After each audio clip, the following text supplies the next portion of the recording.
What is blockchain technology? And why is it the foundation of cryptocurrency? Blockchain is a type of digital ledger, but instead of being stored in one place like a bank server, it's decentralized, spread out across thousands of computers all over the world. Here's how it works. When someone sends a cryptocurrency like Bitcoin, that transaction gets grouped with others into a digital block. That block is then verified by a network of users called nodes. Once verified, the block is added to a chain of previous blocks, hence the name blockchain.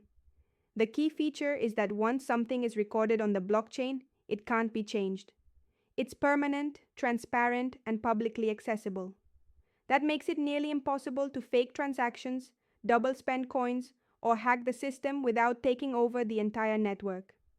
And blockchain isn't just for money. It's used for things like smart contracts, decentralized apps, supply chain tracking, NFT ownership, and even voting systems. There are public blockchains like Ethereum and Bitcoin, and private blockchains used by businesses. What they all have in common is this: they allow people to trust each other without needing a middleman. So whether you're buying crypto, using DeFi, or minting an NFT, it's blockchain that makes it all work. Want to learn how to use it, invest with it, or build on it? Visit crypto101.com for beginner tutorials and full walkthroughs. This is Crypto 101, Crypto Simplified, Wealth Amplified.